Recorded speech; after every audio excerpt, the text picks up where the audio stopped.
Hello. Right. I'm hoping that this is actually picking up my voice. We've been playing around with the tech, and yes, hopefully we've got it all to work. So I'm Thea Pittman. I'm a professor of Latin American Studies here at the University of Leeds. Working. Is it not working? Working? Better? Yes. Okay. Not very good at this. and I haven't been teaching for several years, so I apologise for not using how to use the tech on the campus on which I work and have worked since the last century. Okay. So this is a slightly different kind of a keynote, which we'll explain to you. First of all, thank you to the School of Languages, Cultures and Societies for funding this part of the conference. Our head of school, Professor Emma Cayley, was going to be here to start things off. Most unfortunately, she is very busy in some meetings, so I am standing in for her. And this session is really dedicated to the memory of Cara Levey. This is very difficult. I'm not very good at this. So Cara was here at Leeds. She was here as an undergraduate, as a postgraduate. She then moved into being a teaching fellow and a lecturer. And she left in 2013, if I've got my dates right. We lost her to Cork. We did our very best to retain her, but, in the final analysis, we couldn't argue that Cork wasn't actually a really good place to be going. So if you have read the obituary that I wrote for her, you'll know that she was most fondly remembered as a born academic and a really great colleague. Sorry. Yeah, it's okay. So, she was, as an undergraduate, she was already giving research presentations, which, was absolutely astounding. We didn't, you didn't expect that. And once she had left, we used the excuse that she had gone to Cork, because we liked Cork a whole lot. We liked the department as a whole. We couldn't think of a better place that we wanted to go. If we had an excuse to go somewhere, we found a way to go and visit Cara. She was also, obviously, she was important to us at Leeds. She was important to her colleagues in Cork for the remaining time of her career. But she was also, and the reason that you're all here today, she was also very important to SLAS and PILAS before that. So roughly, I have got the dates together of her activities with PILAS first and then with SLAS. There may be some errors there. It was kind of difficult because she had been part of it on so many in so many different ways. So it seems very fitting that we dedicate this conference to her. It's also notable, if I think of the impact that she had on our field, that we're not even the first conference to do this. I mean, SLAS last year made mention of her, but there was a whole conference recently, I think in the Netherlands, that was dedicated to her as well. There are also prizes and scholarships in her name, and I think that's a real mark of the impact that she made on us all. We are very honoured to have her family here with us today. So her parents, Diane and Rolf, her husband, Andrew, children, Oren and Rory, and brother Andrew. And Diane will also say a few words on behalf of the family before we move on to the keynote itself. I'm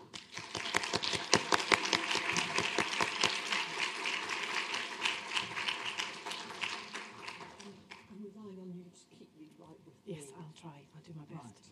Right. Okay, is that working? Yeah, okay. I was asked to just say a few words really about Cara personally. And Just get very close to it. Okay. Yes. Is that better? That's better. Okay, thanks. And really, how she came to be this respected Latin Americanist. And I began at the beginning and thought, how did she go from Enid Blyton and the Shoop Shoop song to this? And I think it began when she was about 10, and we had a very wet, cold summer holiday in Orkney, and we spent a lot of time watching the Barcelona Olympics. And at the end of the holiday, Cara said, I'd like to go to Spain next year. So obedient parents said, okay, none of us have ever been to Spain. We did go, and we all loved it. And we were slightly puzzled by the fact that when we went for dinner at 7:30, there was no one in the restaurants. We were confused by that, but eventually it became clear. The next year, Cara was allocated her second modern language, which was German. And Cara, being Cara, said, no, I'm doing Spanish. That's me, I'm doing Spanish.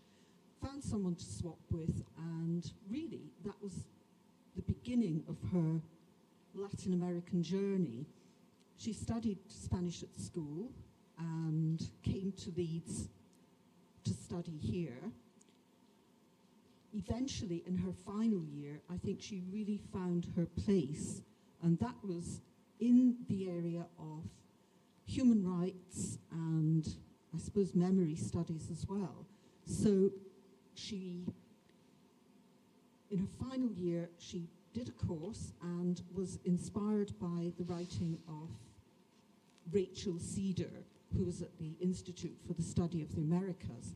Finishing her degree, she immediately went off to travel around South America, from Ushuaia to Mexico City and Santiago to Rio de Janeiro.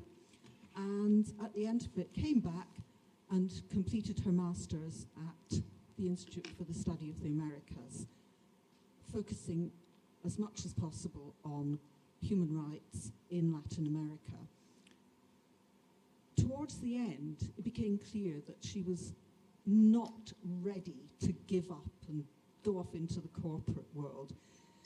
So she started looking around and found a couple of people who were willing to supervise her, but her best offer was to come back to Leeds to complete her PhD here. And she spent 3 years studying. Well, I say she spent 3 years studying.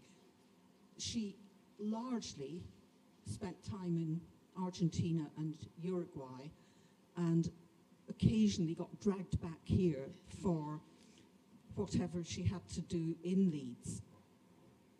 At the end of that, she graduated in 3 years and went on and taught, as Thea said, and absolutely loved it.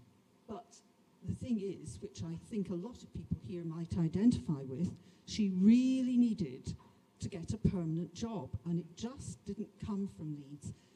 So when she told me in 2012 that she'd been offered the job in Cork, I thought, oh my goodness, that's a long way away. And yeah, I had some concerns. However, off she went to Cork, and honestly, it might have been the best thing that ever happened to her. She really flew when she was in Cork. Now, Cara was bright, there's no question. I think there are plenty of bright people in this room. But the other thing with Cara, the other things about Cara, she was incredibly hardworking and really, really well organised in her work life anyway. I'm not so sure about the rest of it, but and that really is what defined Cara. That and the fact that she really loved life and she knew how to have fun. And if I started with the Shoop Shoop song when she was about 10, the final thing I would leave you with is Cara in Buenos Aires dancing on the tables at some unearthly hour of the night and then remembering that she had to be in a former illegal detention centre to interview one of the abuelas. And that really kind of shows the two sides of Cara. And she loved her work, but she also loved to have fun, and was definitely someone that you wanted to be around if there was Rioja available, or Malbec, sorry. She changed her allegiance at some point, you're right, Malbec. So, work hard, get yourself organised, but don't forget to have some fun as well. Cara would be furious if she thought people were very serious all the time. Thank you. Thank you, Dan. Thanks very much.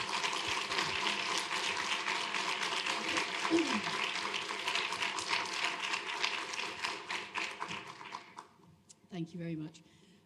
So now I'm going to pass over to Professor Nuala Finnegan, who is Professor of Spanish and Latin American Studies at University College Cork, a leading scholar of Mexican cultural studies, and the person who offered Cara the permanent job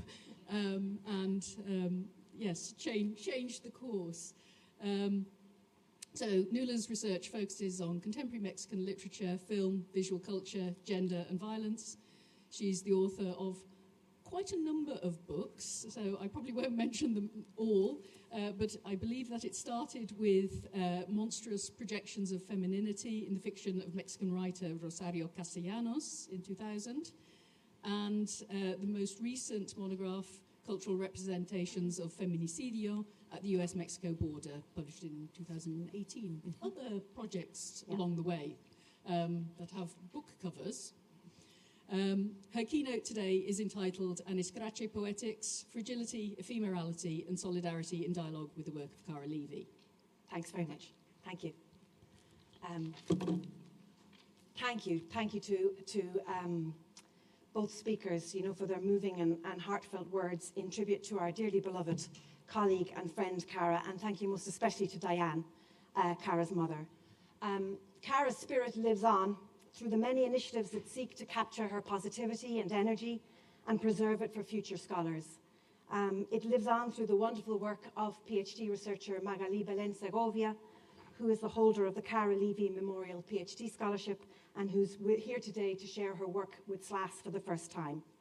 It lives on through the newly inaugurated Cara Levey Memorial Lecture in University College Cork's Centre for Advanced Study in Languages and Cultures. It receives new life through initiatives like the Academic Enhancement Award offered by the Association of Women in Spanish and Portuguese Studies, and of course through events like this one. Deepest thanks are due to Professor Thea Pittman and the University of Leeds for their generous hosting of this conference, and to the SLAS committee, to which Cara gave dedicated and committed service for holding the 2026 conference in her memory. And of course, it is on the peculiar mechanisms of memory formation, rooted in the collective, in crisis, in trauma, in chaos, in joy, and in the somatic, in all of these dimensions and more, that Cara's work was focused.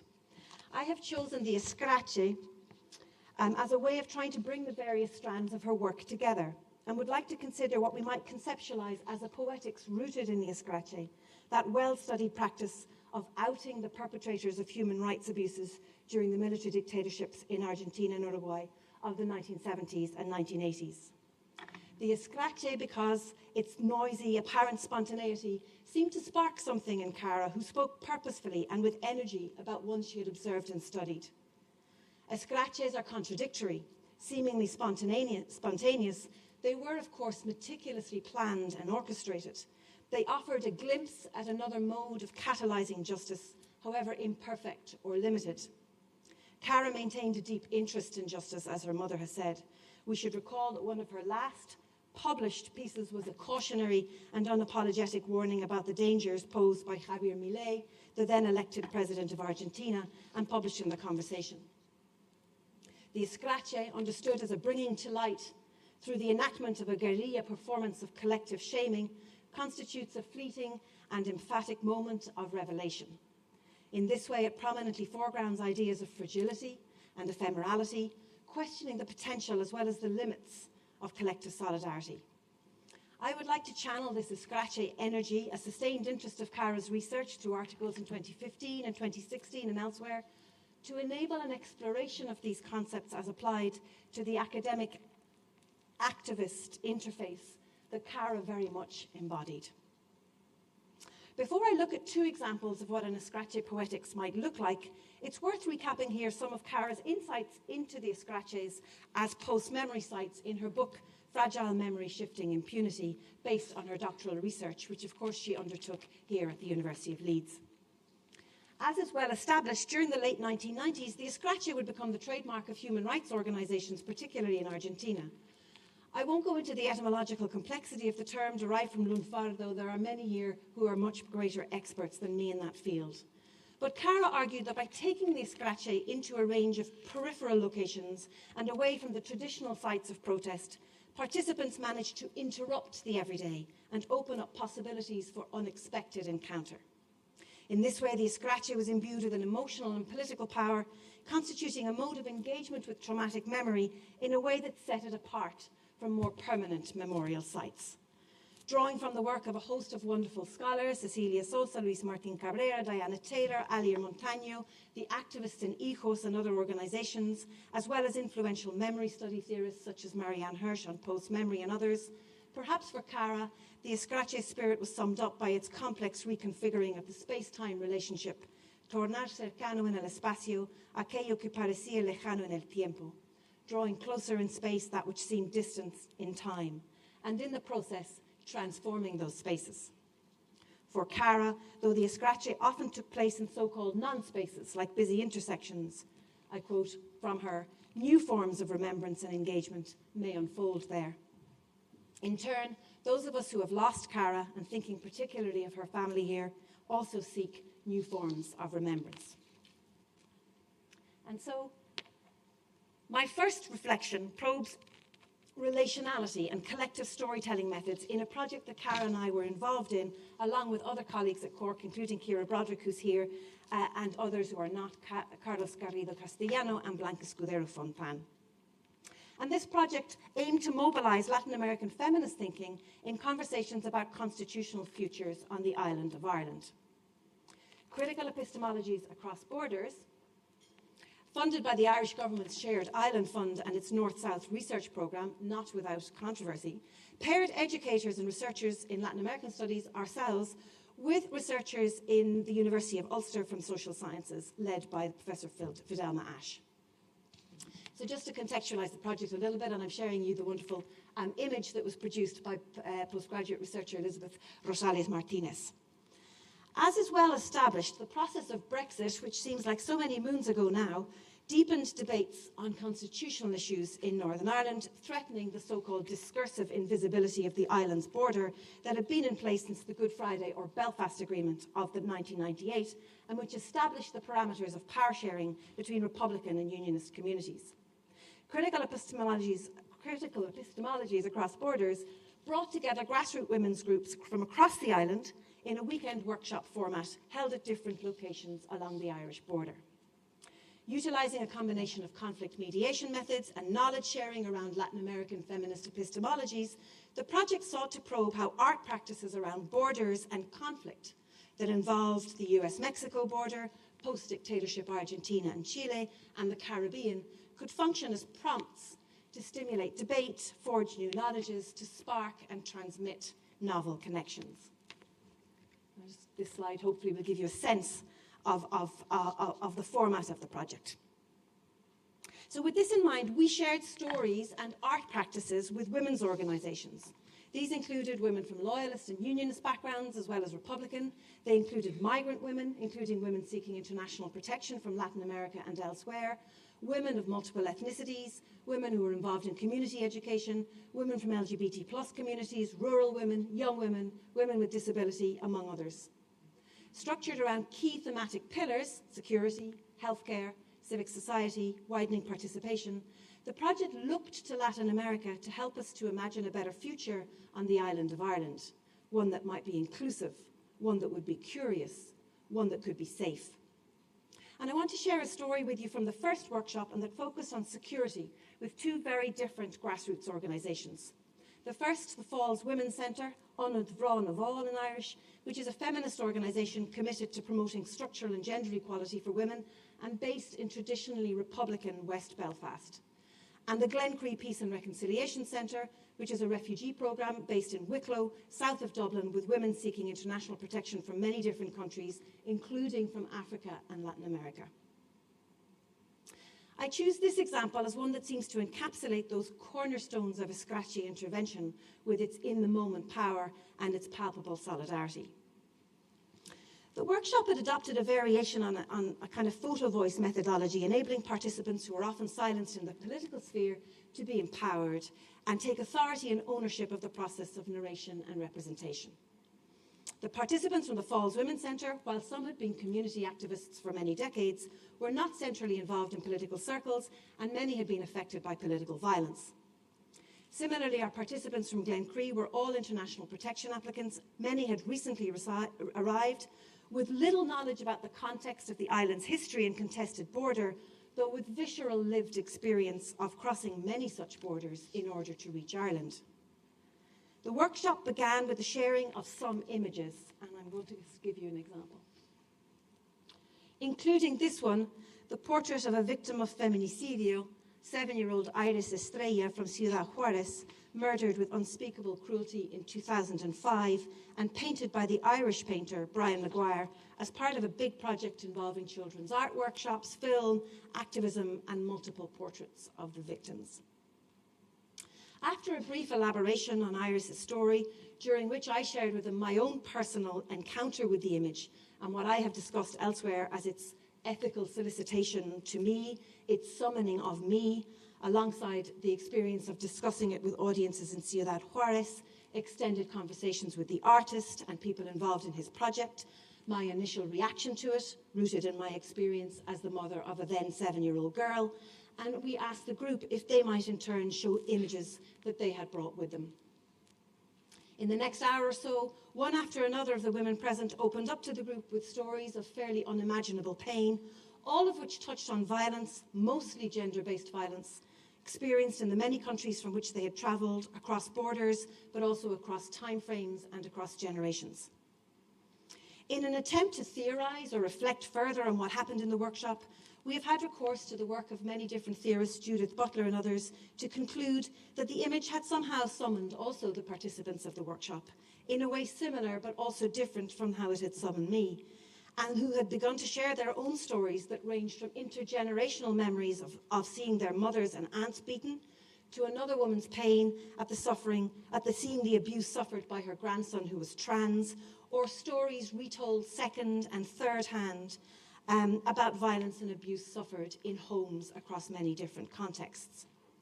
Returning to Marion Hirsch, who's been invoked many times today, such a constant presence in Cara's work, we ventured that the image had somehow constructed an affiliative look, through which the participants had become sutured into and through which they had somehow adopted the image. Hirsch argues that this suturing of the viewer into the affective economy of the image enables us to feel emotional connections with people we have never met. Jill Bennett further prompts us to reflect on art, and I quote, that makes these interconnections globally, putting distinct traumatic instants into suggestive relationships to provoke empathic encounters. Was this what was going on then? We wondered. The image which we had chosen as our mode of engagement and mode of interruption had seemed to provoke something that could be mapped onto what Bennett described, whereby the distinct traumatic instance and intergenerational domestic violence, violence against trans youth, to name but just two of the examples, had seemed to forge suggestive relationships and provoked encounters that seemed to involve empathy of one form or another. The strength of the encounters was discerned in the multiple forms of feedback we received, and indeed the follow-up, which involved re-engagement with Glencree through my colleague Ciara and her initiatives in various innovative bridge-building projects. The Escraches, of course, also powerfully mobilised imagery of the disappeared, of the perpetrator, to galvanise and collectivise, and the stories that were told during this session sketched a complex tapestry of pain, insecurity, and survival. There was something about the stories tumbling out, one after another, told with purpose and energy, people jumping in and jumping up, wanting to speak, wanting to be heard. We turned also to theoretical frameworks around trauma to explain the way in which the sequence of showing the image, listening to each other, showing, speaking, had occurred to interpret the transmission of traumatic experience as one closely resembling contagion. As Cathy Carruth outlines, one catches and embodies the burden, pain, and responsibility of past behaviours or events. Or we might turn to the wealth of literature on transnational witnessing, of which I've also had the pleasure of hearing today, through the prism of witnessing put forward, for example, by Feldman and Louth in terms of witnessing with others. Perhaps what was most revealing was the emphasis on relationality, relations between the stories, between the contexts, between the women themselves, the breaking down of dichotomies of here, there, violence that happens there, over there, wherever there might be, in dialogue with violences that happen here, where here is also a time frame as well as a geographical space. I guess if I could summarise crudely what we might have expected, namely that the women from the Falls Road would share stories from their Republican perspective of historical atrocities perpetrated against their communities, either by loyalist organisations or by the British Army, and which they were accustomed to sharing in these kinds of community discussion groups, were instead transported into conversations about shared, uncannily similar experiences of gender-based violence with women from many diverse backgrounds, black and brown women, also Muslim women, evangelical Christian women, but also a stark encounter with the global structures that underpin them and which they understood or seemed to understand to be the same. It was this searing recognition then that prompted their suggestions for security on the island of Ireland in the future, not one that was rooted in their specific political contexts.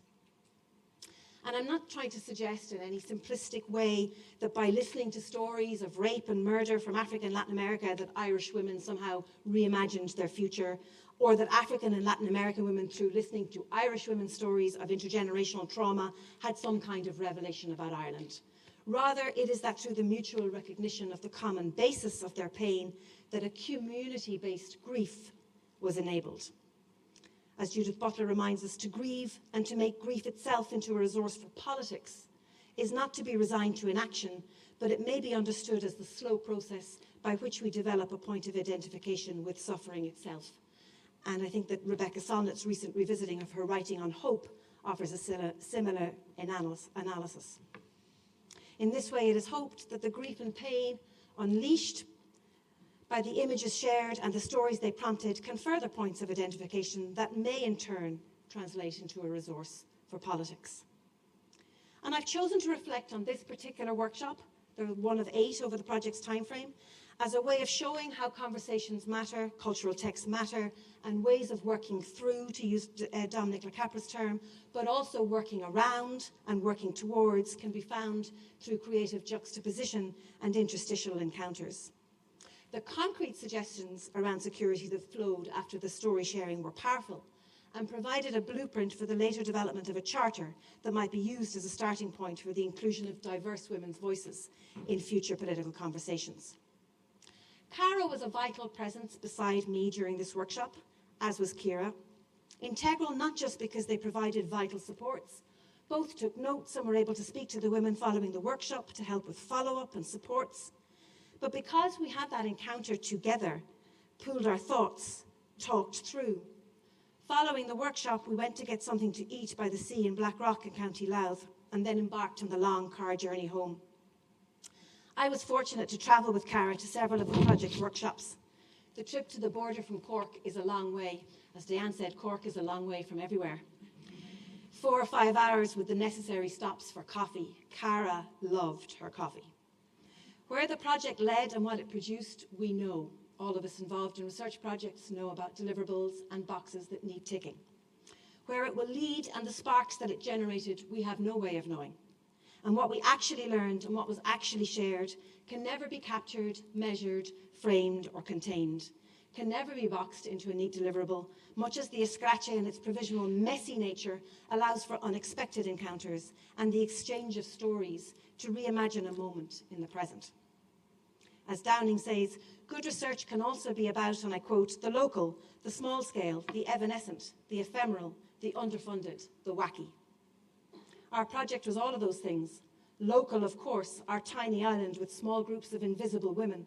Underfunded, you won't be surprised to know that the project didn't cover that dinner by the sea. Ephemeral, of course, where did those women go? Disappearing like the Escrache. And wacky, I think it probably had that too. And that brings me to my second set of reflections, which concerns an image of a child, Liam Conejo Ramos, that will be familiar to all of you in the room. And I'm showing you here a photo of the child with his father, which is not the image I'm discussing, but which will hopefully refresh your memory of the one that I will. Taken in Minneapolis in January of this year, it is a photograph of a 5-year-old Ecuadorian boy detained by federal immigration agents on his way home from school, seen wearing a blue bunny hat with floppy white ears and a Spider-Man backpack, while surrounded by ICE agents twice his size. Taken by legal observer Ali Daniels, the image quickly acquired that excruciating status of viral due to the way in which it seemed to crystallize the callous nature of the ICE campaigns, epitomizing the cruelty represented by the raids in Minnesota that took violent hold in the region that month. Of course, this was part of a much wider approach that involved the normalization of virulently negative rhetoric within a necropolitical system of visualization and narrativization about migrants in general. This investment in a discourse of heartlessness, remembering the often repeated phrase, "the cruelty is the point," has marked both Trump tenures in government. And thus the image of this young child, as similar images before it, and I should say I'm trying to collect a corpus of these images to analyse from both Trump tenures in government. So the image of this young child came to operate as synecdoche of what many people saw as the inhumanity of Trumpian politics. The ethical questions these images raise around usage, circulation, intent, effect, and agency within a toxic ecosystem of visual media exchange merit a much larger discussion that is beyond the scope of today.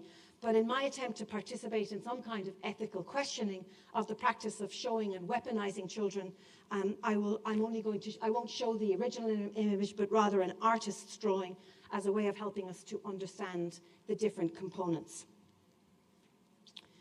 As we have seen, notions of provisionality and precarity, but also resistance and collective anger, infuse the Escrache as a potent manifestation of non-institutional power. In the case of the ICE raids in Minnesota, we see a similar dynamic replicated, and not just there, of course, as pointed out in countless articles, and I'll just quote from one. Social media is proving to be an indispensable tool for coordination. Instagram, X, Facebook, Threads, WhatsApp, and Signal are being used to track ICE activity, mobilize protests, circulate witness requests, and distribute precise call and email templates for elected officials. On streets across the country, Americans are putting their own bodies on the line to impede the operations of a federal police force in the city. There is much chatter online about how ICE resistance channels a certain kind of so-called mom energy. I think Cara would have appreciated that. Highly organized food drops, coordination of materials, timetables, and resources, among other sorts of multitasking, undertaken by an army of volunteers across communities. In this regard, the coordinated collective resistance to ICE is another instance of Escrache poetics, one that is continually being reinvented and reimagined. The question of how children are framed, represented, narrativized, configured, distorted, and manipulated visually, whether by film, photography, or painting, has a long history.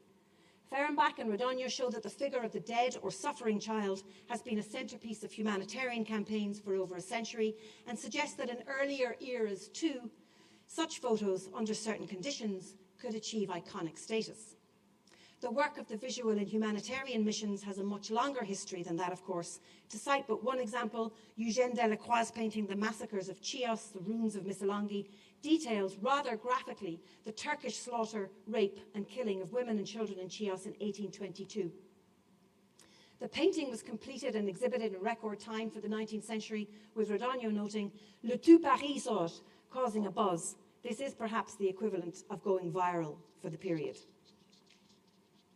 It hardly needs stating that the images of the suffering children that we see, whether this one or the many others, involve a deep enmeshing within frameworks of emotion. And following Karen Lurie and a host of others' work on the child in film, it is in this realm that the child is primarily registered for the spectator. We might argue that this is not particularly or primarily a portrait of an emotional child, and certainly there are many more obviously emotional children in other images that were circulated. This despite the photograph's author saying, and I quote, "He was silent, staring ahead, undoubtedly scared and in shock." However, it is clear that it was emotion that shaped the dynamics of the image's spectatorship, summed up beautifully by journalist Ka Vang, who says, and I quote, "When I first saw the photograph of Liam Conejo Ramos, my breath caught. What is more, it cements with the conceptualization of the feeling child as a cultural figure and conceptual category, the time-honored notion of the child as naturally good and needing protection, much of which derives from the 18th century and the work of Rousseau. Where we can also locate this framing of Liam, both aesthetically and affectively, is in the realm of the so-called cute.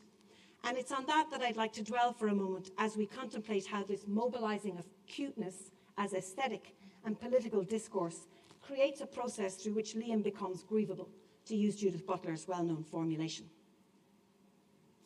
The reaction to the image of Liam was overwhelming across multiple media platforms. As Alexandra Shade summarizes, X, Instagram, TikTok, Facebook, and Blue Sky were flooded with versions of the photo, cropped, captioned, subtitled, paired with legal explainers, donation links, and calls to action demanding Liam's release. The power of these posts came from their terrifying precision that this child could be anyone's, that Minneapolis could be home. And I won't dwell here on, the extent to which we've been here before with so many other images. Headlines such as these featured widely. Again, you can have a look at them yourselves. Of course, they're casting questions that have been asked many times before about many other images that are similar, both in this context and in many others. But essentially, will this image change anything? So here it's clear that certainly the image was consumed as a kind of acute image writ large, and immersed in a discourse of cuteness about which much has been written. Research in neuroimaging of the orbitofrontal areas of the brain have categorized cute into multiple taxonomies that include certain facial features, large eyes, small button nose, quoting the pudgy cuteness of a toddler, babies, puppies, I won't go on, we all know it. All ways of trying to codify cute and its affective resonances alongside an assessment of its impact on consumer behaviors, which we might summarize rather reductively as how to use cute to sell stuff. What is perhaps most important from the outset is the centrality of the notion of vulnerability to the cute aesthetic. Sian Ngai's treatise on the category draws attention to the dimension of childlike dependence, writing, "Cute is in fact an aesthetic of or about minorness, or what is generally perceived to be subordinate, trivial, and above all, unthreatening. Cuteness referring to the look of objects that come across to us as appealingly powerless, soft, malleable, diminutive, which is why its paradigmatic object remains the cuddly toy." Ngai speaks of cute's capacity for mobilizing insights into difference and belonging, persuasively arguing that it makes this ordinary aesthetic a surprisingly useful tool for posing critical questions about society as a whole. Now, these observations relate to cute in art, but if we were to think about it in relation to the child and bringing back to the image again, we can see how it intersects and entangles a diverse web of visual childhood tropes. Innocence, parental devotion, as well as non-threatening animals like bunnies, and bunnies are a major player in the cute sphere, it has to be said. First up, we have the backpack with its innocent evocation of a child going to school or creche or kindergarten, school symbolizing civilized society at its finest. But of course, indelibly connected with a US-inflected aesthetic around superheroes, masculinity, and a rich history of experimental animation, and which inserts it into a shared global technoscape, and was surely one of the reasons it resonated so impactfully and so instantly relatable, as many commenters wrote. And his other accessory, even more iconic, that bobbled bunny hat to ward off the bitter cold on a winter's day in Minnesota. If the image mobilizes a discourse of cuteness, then it's because it invites us to care in our perusal of an image of a child who is clearly cared for, through the poignant display of the paraphernalia of care that the shot so brilliantly captured, and that says, this could be your child. Using children in humanitarian or political campaigns to effect a kind of awe moment in The Spectator is, as we've seen, not new. One of the risks of the humanitarian approaches mentioned earlier is the way in which universalizing images of cuteness may replace real images of suffering, and that vectors of age, ethnicity, sexuality, nationality, species are all shaped and distorted through cuteness in different ways. Liam, as the son of an asylum seeker, forms part of those populations frequently deemed disposable, ungrievable, precarious. It is well established that the mechanisms through which asylum-seeking and refugee populations are constructed in this way is through techniques of dehumanization that include being perceived as responsible for their own fate, or through a neoliberal lens as being unproductive in some way to society. The path to grievability is very steep in socio-political moments that are so charged. The forging of that grievability then happens through a frame of cuteness that the image curates, however inadvertently, and invites us to participate in a moment in which the child called Liam is understood to be a grievable subject. The elements of this grievability are not really difficult to pin down or discern, as we've seen. They have something to do with its props, the backpack or the hat, the expression or the angle taken from above to frame and connote ideas of vulnerability and fragility. What is clear is that it activated an affective register amplified by all of these things, by the Spider-Man backpack, the comfortingly familiar and cross-cultural frame of reference, and the bunny ears as an achingly cute evocation of innocence. We've seen how children as signifiers of distress have a rich visual genealogy.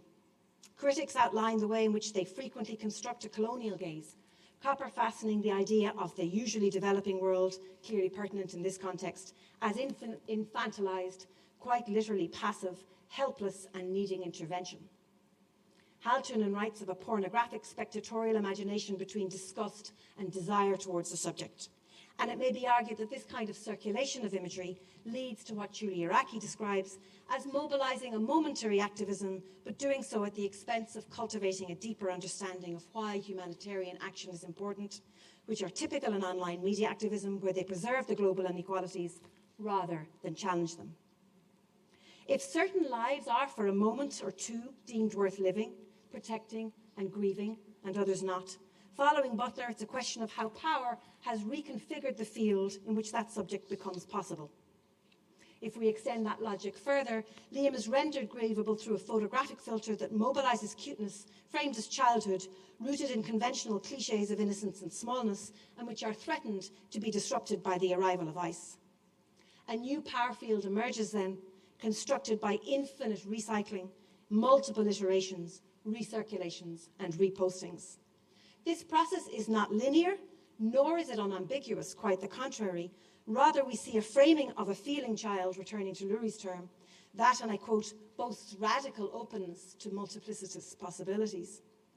And that is also multi-directional, much in the way imagined by Rothberg when he talks of memory. Indeed, what we might term the arc of spectatorship shows evidence of a multitude of responses along a dizzying spectrum that, as well as kind of awe, which we've seen already, also included savage opposition and abuse, deep distrust, active scorn, and inevitably a mocking of the hysterical embracing of his cuteness, as one TikToker acts out in a video lampooning the facial expressions and actions of, I quote, people posting when the only cute kid they saw a picture of gets freed. And there's so much more to say about this. We can talk about Bad Bunny. We can talk about how, in some way, this image defies the ephemerality of many other such images. The judge who freed Liam has actually inserted this image into the legal record. So there are lots of other interesting elements, I suppose, about this image that we don't have time to delve into today in so much detail. It is also too soon, I think, to offer definitive conclusions on the myriad affective responses this photo generated, or to speculate on its contribution to the way in which the case was adjudicated, whether in the court of public opinion or in the courts. We must also not forget that Liam is far from the only child impacted by the Trump's administration policies. According to the Deportation Data Project, ICE booked about 3,800 minors into immigrant family detention from January to October 2025, and the number of children currently in migration detention centres remains unclear. Posting on social media will not free the thousands of children who are locked up. Most cases do not reach a wider public.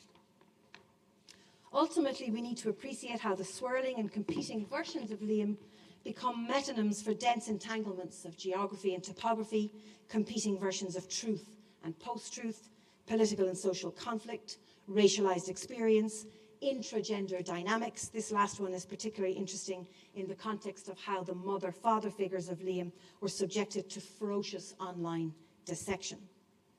The image then prompts us to consider questions of ephemerality, virality, and the fissures between activism, academic research, and collective political protest at the systemic edges, to use Saskia Sassen's term, of the contemporary necropolitical moment. I cannot but think of Cara's boys when I look at the picture of Liam, and they're both with us today.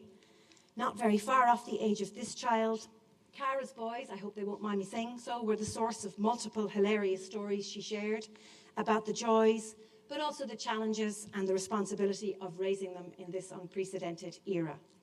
I would love to chat to Cara about the manosphere. She was also interested in children as a category of research, as am I. Her most recent publications in Uruguayan theatre, like an article on Misericordia, the Uruguayan play, a dramatic exploration of Uruguayan childhood exile, which focused on the Viaje de los Niños in 1983, is just one example. Her work on the Escraches, with its emphasis on provisionality, fragility, ephemerality, drew her to it as a mode of resistance. She channeled some of this in her own research practice, having to juggle motherhood, childcare, her wider family, her husband Teddy, not that you needed juggling Teddy, her illness, her many friends and groups of friends, her marathon running, her research direction, and the million other things Cara fit into her life. In this, I think she grappled seriously with the kind of challenges that we all have: how to do good work, how to be a good person while still doing good work, and no more so than in this current disjunctive global moment. We worked on some of these questions together: how to get through, how to try and do good work, through collaboration forged by our colleague Kira with the feminist theatre collective Las Thesis, and a reckoning with their methodology, a feminist collage of sorts, which shares much with what we've already seen as part of an Escrache aesthetic, as a way of constructing communities of solidarity, resistance, and care, one piece at a time. The elements of that methodology might read: don't overthink, stitch it together, do it fast, but also slow down for the things that are important, dinner by the sea, to return to the earlier example. Work respectfully with others. Her own research in the months before she died with us on the North-South project I described earlier, but also with our colleague Helena Buffery and playwright Sergio Blanco and Denise Despereaux, was deeply collaborative. She worked always with and for others and encouraged us to do the same. She championed other people's work constantly, writing grant applications, reading your work, sorting things, fixing things at top speed, with great humour, great energy, and most importantly, no apologies. I've finished my detour through an Escrache poetics that has been inspired by Cara, and I've held her voice in my head for several weeks now. But to finish, I'd like to invite my colleagues from University College Cork, Dr. Yarin Jerez Colombier and Dr. Sarah Helen Long, who completed her doctorate with Cara, to the stage to read a poem. The poem is El Viaje, The Journey, a poem about exile written by the Uruguayan poet Cristina Peri Rossi. So this then is the end, and we would like to share this poem with you as an expression of our friendship and in memory and with love for Cara.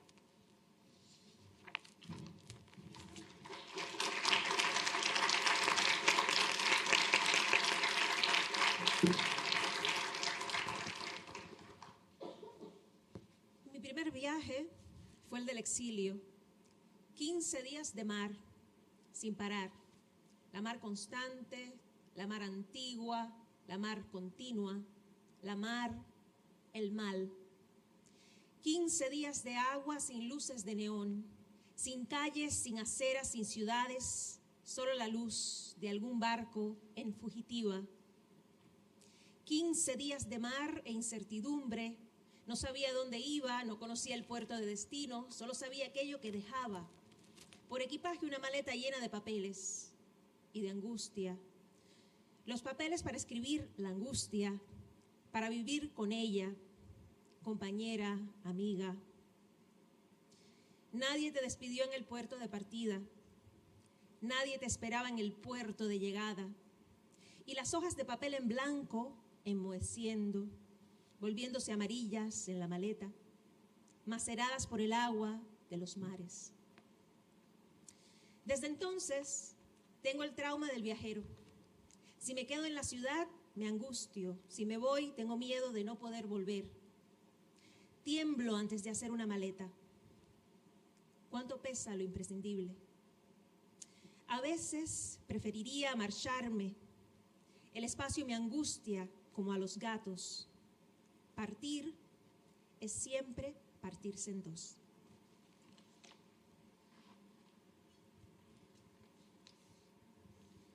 My first journey was that of exile, 15 days at sea, without stopping, the constant sea, the ancient sea, the continuous sea, the evil, 15 days of water, without neon lights, without streets, without sidewalks, without cities, only the light of some fugitive ship, 15 days at sea, and uncertainty. I didn't know where I was going, I didn't know the port of destination, I only knew what I was leaving behind. For luggage, a suitcase full of papers, and anguish, the papers to write, the anguish, to live with it, a companion, a friend. No one said goodbye to me when I left. No one waited for me when I arrived, and the blank sheets of paper, impoverished, turned yellow in the suitcase, soaked by the waters of the seas. Since then, I have the traveler's trauma. If I stay in the city, I agonize. If I go, I'm afraid I will never come back. I shiver before I pack my suitcase. How heavy is the indispensable? Sometimes I would rather leave. Space distresses me like it does cats.